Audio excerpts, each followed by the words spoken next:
إن الحمد لله نحمده ونستعينه ونستغفره ونعوذ بالله من شرور أنفسنا ومن سيئات أعمالنا من يهده الله فلا مضل له ومن يضلله فلا هادي له أشهد أن لا إله إلا الله وحده لا شريك له وأشهد أن محمدا عبده ورسوله أما بعد. Hadirin mukminin, tuan-tuan, muslimin, muslimat yang dirahmati oleh Allah Azza wa Jal, kita bersyukur kepada Allah kerana pada malam ini kita dapat menyambung semula kelas pengajian kita daripada kitab Al-Iman yang ditulis dan dikarang oleh Syekh Muhammad Naim Yassin. Kita sampai kepada bab yang berikutnya. Perbincangan kita pada malam ini berkaitan dengan di antara penyebab dan juga perkara yang boleh merosakkan syahadah ataupun al-aqidah, yakni membatalkan akidah kita, merosakkan iman kita, syahadah kita, iaitu perbuatan menghina, mencela dan memperolok-olokkan Rasulullah sallallahu alaihi wasallam dan juga ajaran dan sunnah yang dibawa oleh baginda. At-ta'nu fir rasul, mencela Nabi sallallahu alaihi wasallam. Jadi di dalam topik ataupun perbincangan ini, para ulama ahli sunnati wal jamaah bersepakat bahawa seseorang yang menghina, memperlekeh, memperolok-olokkan, menjadikan Rasulullah, ajarannya, perbuatannya, perkataannya, sunnahnya sebagai bahan gurauan ataupun ejekan atau sesuatu yang dipersendakan, maka rosak dan terkeluarlah ia daripada Islam. Jadi orang yang mempermain-mainkan Nabi ini, menghina sama ada dengan lisan, al-istihza dia panggil, iaitu memperlecehkan, sama ada melalui lisan, kata-kata, menyebut sesuatu yang memburuk atau menghina batang tubuh Nabi sallallahu alaihi wasallam, ataupun perkataan yang menghina sunnah, perbuatan atau ajaran yang dibawa oleh Rasulullah sallallahu alaihi wasallam, ataupun melalui perbuatan. Maksudnya olok-olokkan itu dibuat melalui mimik muka ataupun daripada pergerakan badan yang bermaksud menghina atau memperlekehkan Nabi sallallahu alaihi wasallam, maka ia termasuk daripada perkara yang boleh membatalkan dan merosakkan akidah seseorang yang muslim. Sebab itu tuan-tuan hadirin mukminin, bila kita bercakap atau kita nak menyebut atau berbincang berkaitan dengan diri Rasulullah sallallahu alaihi wasallam, sepatutnya kita memilih perkataan yang tepat, perkataan yang sesuai, dan juga kita berfikir terlebih dahulu, kerana bimbang perkataan ataupun perbuatan kita itu termasuk di dalam hukum mempermain-mainkan sunnah ataupun menghina Nabi sallallahu alaihi wasallam. Sebab itu kalau kita tengok Allah Subhanahu wa taala menyebut di dalam surah Taubah pada ayat yang ke-61, Allah Subhanahu wa taala menegaskan tentang sifat golongan munafiqun, yang mana mereka itu menyakiti Nabi sallallahu alaihi wasallam.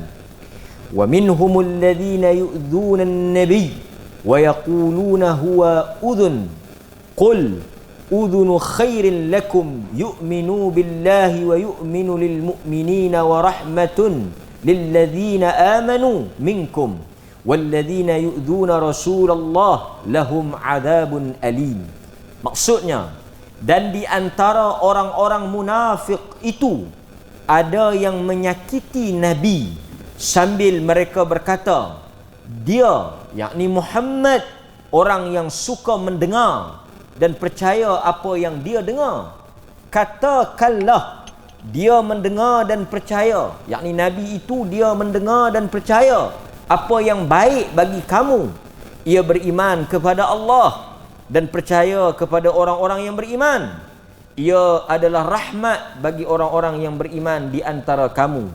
Dan orang-orang yang menghina, menyakiti Rasulullah itu disediakan azab yang sangat pedih bagi mereka. At-Taubah ayat 61. Allah Subhanahu wa taala menyebut di dalam ayat ini, kata para ulama, antaranya tafsir At-Tabari, orang-orang munafik itu memalukan Rasulullah dengan menghina Rasulullah melalui kata-kata mereka. Mereka menyebut Muhammad itu suka mendengar. Dia mendengar bermacam-macam perkara. Dia percaya ke semua yang dia dengar. Itu adalah suatu kata-kata nak menunjukkan Nabi ni tidak boleh dipercayai. Atau Nabi ni orang yang kita tak boleh terima perkataan dia, kerana dia suka dengar dan dia percaya apa yang dia dengar. Dan mungkin apa yang dia dengar itu satu pembohongan. Ini satu penghinaan kepada Nabi.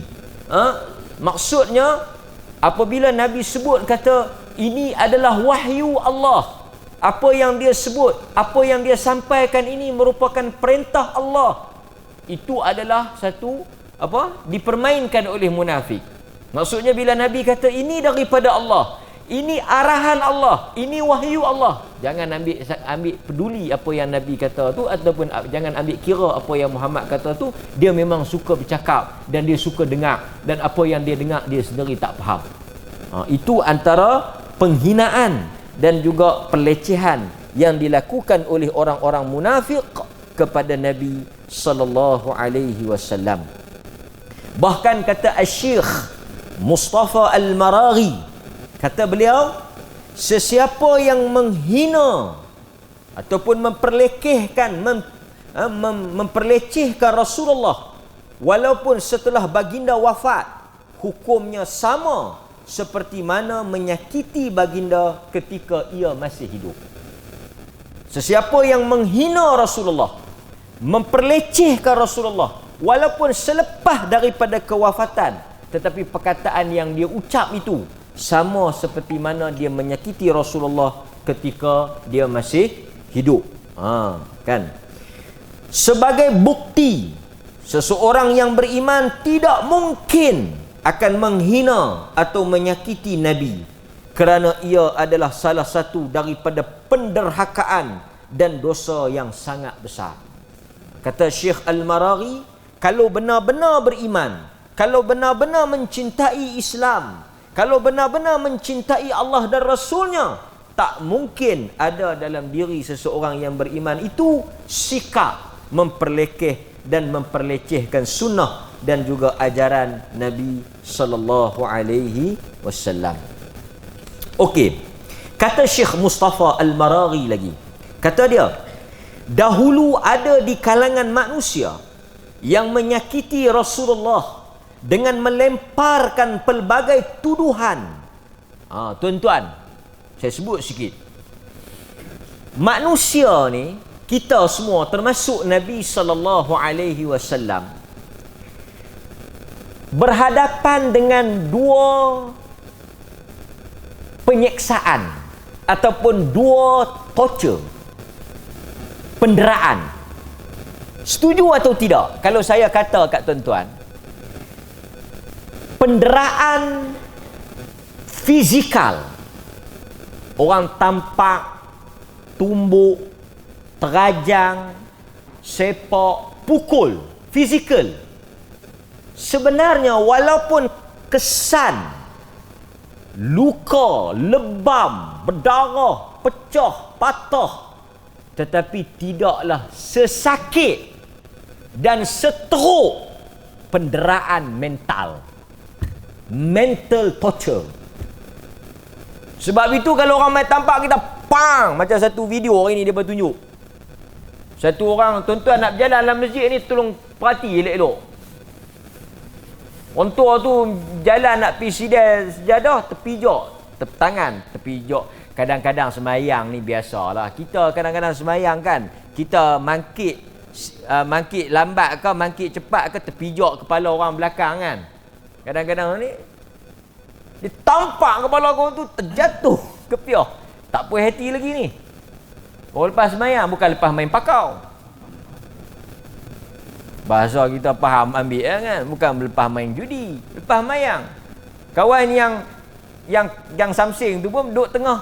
Subhanallah, subhanallah, subhanallah. Kawan tu pijak tangan dia, terpijak. Mungkin pakai mask tertutup muka ke apa ke. Dia tak puas hati, dia tampak kawan tu tak lawan, dia tampak jatuh ke piah. Kawan tu main mungkin nak minta maaf ke apa ke, sepak muka kawan tu. Tapi saya ingat, kalau orang buat macam tu, mungkin kita sakit lah. Kan? Penderaan fizikal ni sakit. Tetapi,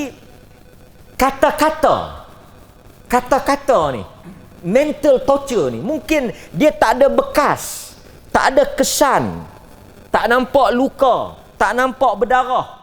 Tetapi tekanan mental, tekanan perasaan, tuduhan, fitnah, orang buat cerita, kata benda kita tak kata, tuduh benda kita tak buat, mereka benda yang kita tak terlibat, kan? Buat cerita atas cerita, lepas tu sebar pada orang, peburuk kita, walaupun tidak secara directly benda itu memberikan apa-apa kesan, tetapi sebenarnya dia mengganggu pemikiran dan emosi kita.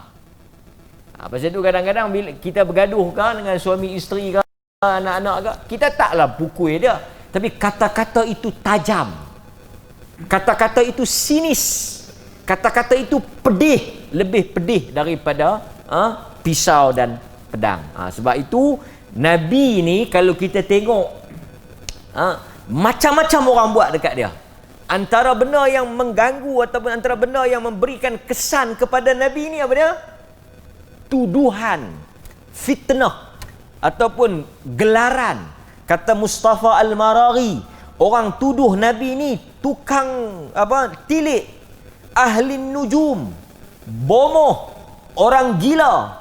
Tuan-tuan bayangkan, daripada satu manusia susuk tubuh yang orang puji Al-Amin. Sebelum jadi Rasul, Allah tak lantik jadi Rasul, Al-Amin, manusia yang paling jujur, orang yang paling dipercayai, yang disayangi, dimuliakan, diangkat. Tiba-tiba bila dia bawa Islam, orang kata gila.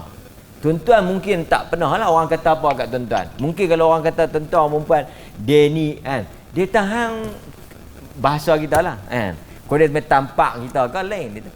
Hang di masjid duk jumpa dengan dia tu awak cakap banyak mayan. Oh, dia pergi, dia mari ke dalam ni, dia macam tusuk dengan pisau, robek tu, dia tarik keluar, tucuk lagi tu. Kan. Hanya duk ambil kisah sangat, bukan berapa senter. Oh. Lebih baik hang mai tumbuk atau tembok aku daripada hang duk kata macam tu. Ini yang dihadapi dan diterima, dipaksa untuk Nabi menerimanya. Kerana apa? Bukanlah kerana berebutkan harta dan sebagainya, tapi kerana Nabi membawa apa yang tidak disukai oleh manusia. Sebab itu kita memang kita duk sebut dah, memang kita duk habaq dah. Ini semua adalah duri dan ranjau di dalam jalan mengikuti ajaran Nabi sallallahu alaihi wasallam. Tapi biarlah orang kata tu benda yang betul. Maknanya tuan-tuan dikata ketika buat benda yang betul. Kan? Tak ni orang kata buat benda tak betul, orang kata kita duk mengekor, orang kata biar pilah, memanglah inilah cabaran kaki-kaki judi seperti kami ni. Janganlah jadi macam tu kan. Ataupun duk minum ketum kan, kita duk, dia kata hampa tak dengar orang duk marah orang ketum. Demikianlah perjuangan kami yang minum ketum ni, kami kena rela untuk benda tak betul itu orang kata kita tak terima lah. Tapi ini sebahagian dia bila Nabi itu muncul, dilantik menjadi Rasul, memberikan khabar gembira kepada manusia, menyampaikan risalah, maka orang-orang menuduh Nabi tuduhan. Pasal itu orang kata Nabi lebih terkesan dengan di Taif, Nabi dibaling batu, berdarah, luka, kan? Tetapi yang bagi kesan kepada Nabi adalah perkataan manusia kepada dia, kan? Okey. Kemudian pasal itu tuan-tuan, Nabi SAW dengan para sahabat radhiyallahu anhum ajma'in ni, dan kita semua yang mengikuti jalan dia ni, sering dipujuk oleh Allah.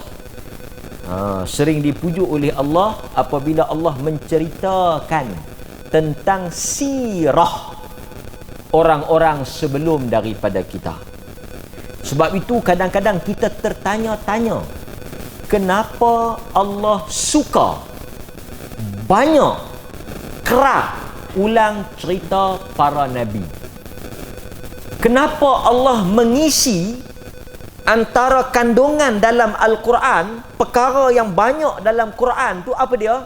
Cerita para Rasul, cerita para Nabi. Untuk apa cerita-cerita Nabi-Nabi ni? Cerita Nabi-Nabi ni untuk nak bagi Nabi tenang, nak bagi motivasi. Kalau apa yang Nabi kena ni, sebelum Nabi pun kena macam tu, lebih teruk daripada tu. Jadi ini sebagai satu bentuk tasliyah, satu bentuk entertain untuk nak bagi Nabi relax, nak bagi Nabi tenang. Maksudnya kalau hang pun kena, orang sebelum ni pun kena lebih teruk macam tu. Kena macam-macam lagi. Nabi Ibrahim sehingga dicampak ke dalam api. Nabi Nuh, kan? Nabi-nabi yang Nabi Ayub, Nabi Yunus, kan? Jadi ini satu. Pasal itu bila kita baca cerita-cerita, tengok apa yang telah dilalui, kan? Orang kita kata kita susah. Selalu bila orang nak bagi tahu, kata suruh bersyukur, suruh tenang ni, orang cerita orang dulu lagi teruk, orang dulu lagi susah. Ini dia panggil reverse psychology. Kalau kita rasa kita susah, teruk, payah, orang dulu-dulu lagi teruk. Pasal apa duk cerita dulu-dulu? Nak abang kata sebelum kita tu, orang lain dah lalu benda tu. Ini sebab Allah cerita para Rasul. Kita kena baca. Bila baca kisah Nabi Ibrahim, baca kisah Nabi Musa, pengikut Nabi Musa, apa yang jadi pada Nabi Musa, kita tengok apa yang jadi dengan kita ni, tak lari banyak. Dan Allah Subhanahu Wa Taala sebut demikianlah di dalam Al-Quran. Jadi penting. Pasal itu tuan-tuan, beli buku tentang Rasul-Rasul ni, baca kisah para Rasul, para Nabi ni, beli tentang kisah-kisah sahabat ni, kan? Okey. Seorang lelaki, dalam hadis kita tengok riwayat Abu Dawud, seorang lelaki buta mempunyai ummu walad yang menghina Nabi. Dia suka menghina Nabi. Lelaki tersebut melarang ummu walad, untuk, maksudnya hamba dia ni, untuk menghina Nabi SAW. Namun wanita yang suka menghina Nabi tadi ni tidak mempedulikan larangan daripada lelaki buta tu. Maksudnya tuan dia tu, dia tak hirau, kan? Kata Ibnu Abbas, pada suatu malam wanita itu kembali menghina, maki Nabi SAW. Lelaki yang larang tadi ni dah tak boleh tahan, tak boleh bersabar dengan sikap buruk wanita itu. Lalu dia mengambil sebilah pisau. Ini yang kita duk tengok kadang-kadang dalam masyarakat kita tu. Tikam laki, tikam bini, tikam jiran, tikam kawan, kan? Macam-macam duk dengar lah ni. Kan? Ada yang tetak kawan kerana apa? Tetak jiran, bising lah, tetak bini, macam-macam lah. Bila tengok ni, kes kecil-kecil saja. Tapi pasal apa sampai tikam? Rupanya lama dah. Duk zabak taram. Bukan sehari dua. Kan? Bising, jiran buka TV, radio, wrestling kot. Kuat. Dia pi tikam tu yang sengap. Kan? Kes kecil. Kita mungkin baca hari tu surat khabar. Kes kecil lah. Dia punya lah lama, mana tahu berapa lama dah dia tanggung. Kan? Jadi benda-benda macam ni kita kadang-kadang betul seperti tuan-tuan tengok, bukanlah kita nak sokong, tapi kadang-kadang orang dia buat satu tindakan tu macam gila. Tapi kita kena baca cerita daripada awal, macam mana dia boleh pergi jadi sampai tu. Kan? Nampak? Mungkin kadang-kadang duduklah rumah mentua ke, duduklah rumah bini duduk perli ke, mentua duduk sindiak ke apa ke, kan? Dia mungkin sengap, kan? Tapi benda tu macam takut satu hentakan. Lama-lama dia pun tak boleh nak tahan, kan? Ambil pisau, sengap, lega. Lepas tu dia sedap balik. Tapi sedap kawan tu sengap bila, kan? Jadi kadang-kadang benda yang kita nampak tu remeh, tetapi benda tu dah lama. Macam mana cerita ni, hadis ni?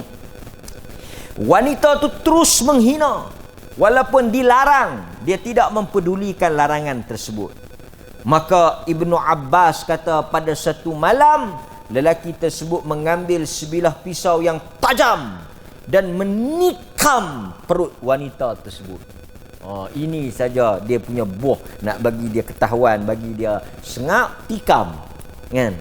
Lelaki tersebut telah membunuh, sementara di antara dua kaki wanita itu lahir seorang bayi dalam keadaan wanita tersebut berlumuran darah. Mungkin dia tengah mengandung, kan? Apabila tiba waktu pagi, kejadian itu diceritakan kepada Nabi. Lalu Nabi mengumpul orang ramai dan bersabda, aku bersumpah kepada Allah atas seorang lelaki, dia telah melakukan sesuatu perbuatan, yakni membunuh wanita itu kerana wanita itu menghina aku. Tindakan dia itu kerana mempertahankan aku.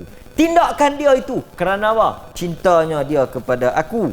Dan dia adalah benar. Maksudnya dia sayang dekat Nabi, dia tak ada maksud nak bunuh perempuan tu, tapi mungkin kerana dia tak tahan perempuan tu menghina Nabi. Dan kita akan tengok nanti, memang di kalangan ulama ahli sunnah menyatakan bahawa hukuman kepada orang yang menghina Nabi adalah dihukum bunuh. Sebab itu ada ulama seperti Ibnu Taimiyah, dia tulis satu buku As-Sarim Maslul ala Syatimir Rasul, pedang terhunus untuk orang yang menghina Nabi. Kan? Tuan-tuan, kita kadang-kadang bila baca tak cuba fahamlah hidup kita, tak dapatlah. Saya bagi contoh macam ni. Kita sayang satu orang. Ni saya bawa gambaran macam mana lelaki ni boleh bertindak di luar daripada kewarasan sampai pergi tikam membantu.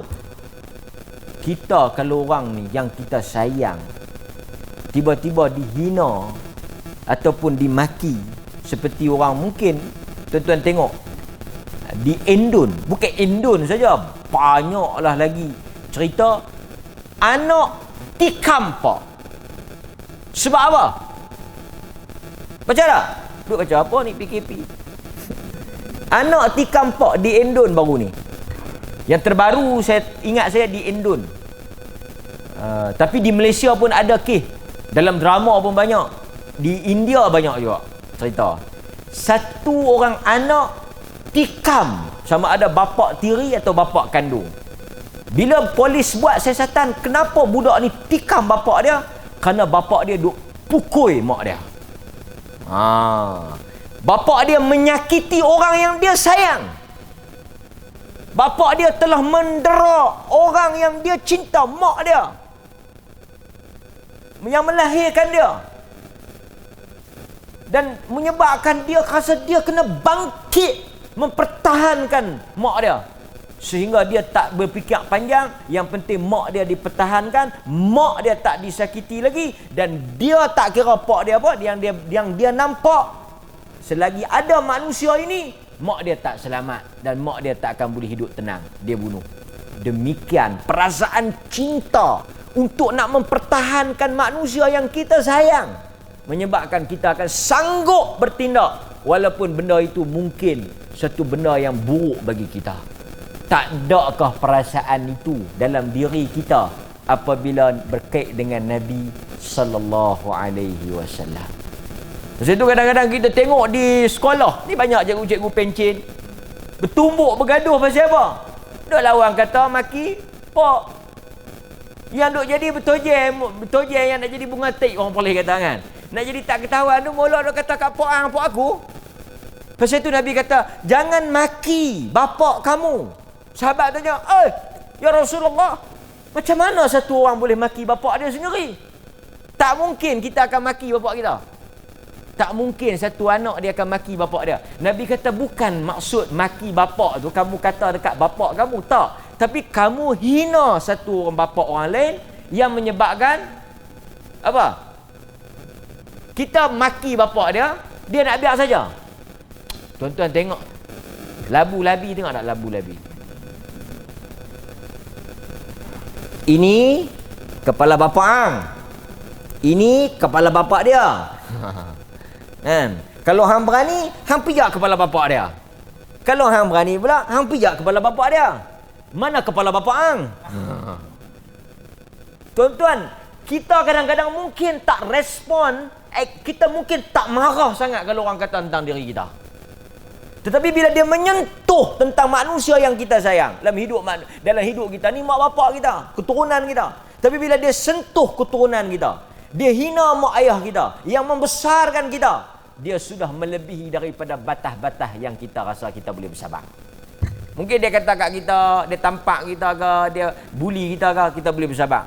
Tapi kebanyakannya dia akan bawa kepada pergaduhan ni. Pengalaman kita duk tengok ni, bila dia melibatkan duk maki bak, kata pak nu, kata mak ni dan sebagainya. Kan?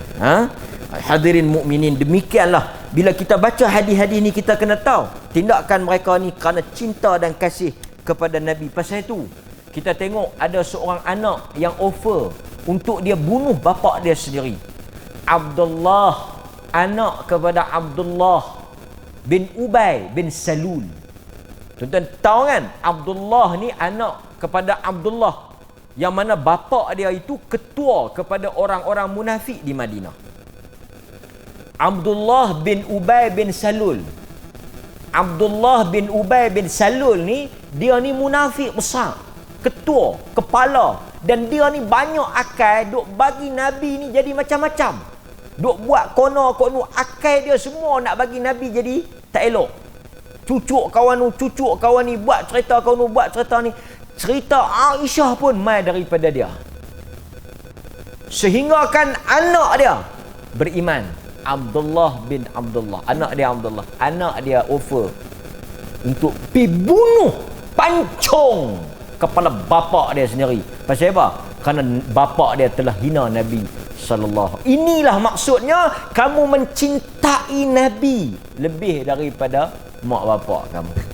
Tapi kita orang Islam, orang beriman, apabila berbeza pendapat dengan ibu ayah kita ni, ada benda-benda yang kita kena ambil kira lah. Janganlah balik pergi jadi Abdullah bin Ubay bin Salul pula. Kita mari mengaji ada amalan yang mungkin mak bapak kita tak sampai maklumat. Kadang-kadang mungkin umpamanya kenduri mati, kenduri arwah, umpamanya lah. Kita cerita lah elok-elok. Kita balik-balik cari parang, malam ni tak kepala hang, kepala aku. Kita tanya pasal apa ni? Dia kata saya tak boleh ustaz. Dia buat bid'ah lah rumah ni. Dia buat apa? Dia buat kenduri mati. Lepas tu hang nak buat apa? Saya nak bagi dia mati sungguh kali ni. Nak mempertahankan sunnah ni. Tak lah. Ini yang kita kata kena baca tu bagi sesuai dengan konteks.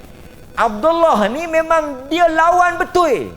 Tapi adakah mak bapak kita yang mungkin dia buat satu dua amalan yang tak sama dengan Nabi buat, di atas dia maksud nak lawan Nabi. Faham tak?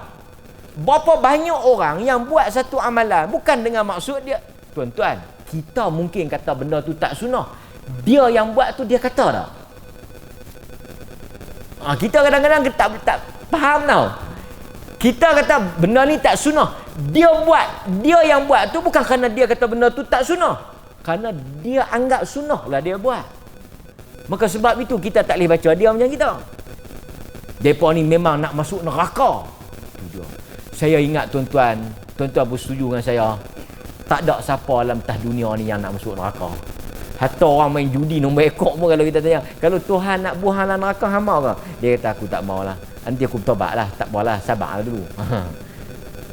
Takkanlah satu orang semayang nak masuk neraka. Bahasa kita kadang-kadang tuan-tuan. Tapi dia kata kita kerah. Kita bukan kerah. Setiap orang semayang tasbih, semayang, mereka salah dalam pemahaman pada maksud kita. Saya bagi contoh macam ni. Tuan-tuan tengok satu orang, tuan-tuan kata semayang apa bid'ah. Saya bagi contoh semayang raghaib. Semayang 12 rakaat pada bulan Rejab, Jumaat yang pertama. Benda tu bid'ah. Okey, adalah sebahagian orang buat. Mungkin mak bapak kita buat. Salat sunat raghaib. Salat sunat 12 rakaat pada Jumaat yang pertama pada bulan Rejab. Ataupun solat-solat lain lah yang tak ada dalam sunnah, mereka buat. Saya ingat kalau kita pergi tanya kawan tu pun, dia tak kata. Dia kata, pasal apa hang semayang sampai 12 rakaat ni? Sajalah aku semayang, pasal aku nak masuk neraka. Yang aku semayang ni pasal aku nak masuk neraka. Kalau aku nak masuk syurga, aku tak semayang. Saya ingat tak ada orang akan jawab macam tu. Semua yang buat ibadat ini di atas niat nak masuk syurga. Di atas niat nak boleh pahala. Pasal itu Al-Imam Syatibi, ketika dia kata apa itu maksud bid'ah? Maksud bid'ah ni benda yang orang reka yuqsadu biha at-ta'abbud, dengan maksud dia nak buat ibadat kat Tuhan. Bukan dia nak buat maksiat, bukan dia nak buat masuk neraka, tetapi dia tersilap kerana amalan tu tak ada hadis. Tapi di atas niat dia nak masuk neraka tak? Dah. Maka sebab itu kita kata tuan-tuan, adakah semua orang yang buat bid'ah, buat benda yang Nabi tak buat ni masuk neraka? Tak. Melainkan kalau Tuhan tanya, pasal apa hang buat benda ni? Saya tahu benda ni tak ada hadis. Saya tahu benda ni tak ada dalil. Saya tahu benda ni Nabi tak buat. Tapi saya duk rasa saya dengan Nabi, saya lebih lagi kot. Dan hang tahu tak kalau kita benda ni buat ni lawan Nabi? Saya tahu memang saya nak lawan pun. Saya nak tengok nak lawan jadi guna. Yang ni patutlah masuk. Tapi saya duk rasa kalau tuan-tuan pergi sembang, hang buat benda ni hang nak lawan Nabi ke? Dia kata, astagfirullah, takkanlah aku nak lawan Nabi. Aku nak ikut Nabi lah. Benda ni tak ada hadis. Dia kata, ada tapi tak. Maksudnya dia tetap lagu mana pun tak ada orang dengan niat, dengan maksud buat bid'ah nak lawan Nabi. Cuma kita kena terang, kata benda ni tak ada hadis, benda ni tak ada dalil, benda ni ditolak. Tapi dari sudut niat kita tahu niat dia bukan nak lawan Nabi sallallahu alaihi wasallam, tapi tindakan dia tu tidak ada sokongan daripada hadis Nabi sallallahu alaihi wasallam. Saya bagi contoh macam ni ya. Ismet ulam raja. Saya bagi contoh Ismet ulam raja. Dia tak suka pi. Dia tak suka pi. Pi mana? Dia tak suka pi hospital. Tapi Abdul Wahab tetap nak hantar pergi hospital. Dan akhirnya dia mati. Pasal apa? Pasal kes nak pi ke tak? Bolehkah kita kata Abdul Wahab ni lah jahat? Pasal dia memang nak bagi Ismet ni mati. Pasal tu dia duk kalut nak hantar hospital. Faham tak? Dia tahu kata bapak dia tak suka, tapi tindakan dia nak hantar tu bukan kerana dia nak bunuh kawan tu, tapi untuk kebaikan. Pasal tu manusia mungkin salah dalam tindakan dia, tapi dari sudut niat kita tak boleh kata dia nak lawan Nabi. Pasal tu kita tak kata setiap orang buat bid'ah tu mesti masuk. Maka kerana Tuhan akan nilai niat masing-masing. Saya bagi contoh satu bab. Satu orang bapa dalam hadis ni, bukan cerita piramid, ni cerita hadis. Satu orang bapa dalam hadis Bukhari. Satu orang bapa dalam hadis Bukhari, dia telah pesan dekat anak dia supaya bakar dia bila dia mati. Dengan alasan Tuhan tak boleh cari aku. Kalau hampa tanam elok, Tuhan jumpa. Jangan bagi Tuhan jumpa. Kalau tanam betul elok-elok, pergi simpan lagu manyak biasa, nanti malaikat mai cari, jumpa, Tuhan nanti hukum aku. Lah ni kita lari pada Tuhan. Nak buat macam mana tak bagi Tuhan boleh hukum aku? Jangan bagi Tuhan jumpa aku. Nak macam mana Tuhan tak boleh jumpa aku? Kita bakar, hancur, buang debu. Bila dah pi rata, debu pun terbang, maka Tuhan tak boleh buat apa-apa dah kat aku, pasal dia tak jumpa aku. Tu dia. Itu yang dia jawab. Bila Allah Ta'ala hidupkan dia, Allah Ta'ala tanya, pasal apa hang suruh anak hang bakar?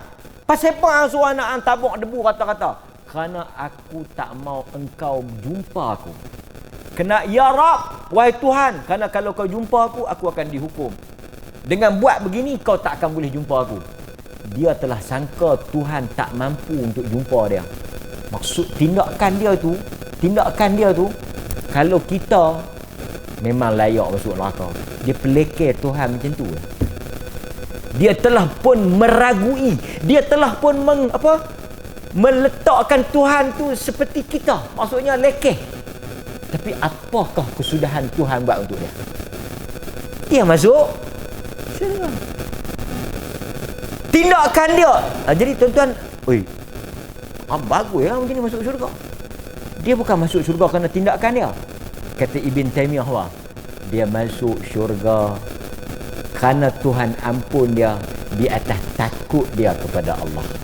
Walaupun tindakan dia tu salah, benda yang dia buat tu telah meragui kekuasaan Tuhan. Dia rasa Tuhan tu lekeh, tak boleh buat apa-apa. Tapi Tuhan tahu dia buat macam tu kerana dia takut. Pasal itu hadirin mukminin, syurga dan neraka ni bukanlah semudah sipir 1 tambah 1 mesti 2. Nak tentukan satu orang ni Tuhan tendang masuk syurga ke neraka ke, bukanlah semudah 2 tolak 2 kosong, 3 tambah 3 6. Tak. Kerana Nabi dan Quran sebut apa? Fa amma man thaqulat, Tuhan akan menimbang semua amalan dan tindak tanduk yang dia buat. Mungkin tindakan dia salah, mungkin Tuhan mengambil kira niat dia yang ikhlas. Kita jangan main-main. Kadang-kadang benda tu mungkin betul sunnah, tetapi mungkin rosak dari sudut ikhlas. Timbangan Tuhan ni banyak sebab. Pasal itu kita tak hukum manusia, tetapi kita menyatakan hukuman. Buat macam ni, jadi macam ni.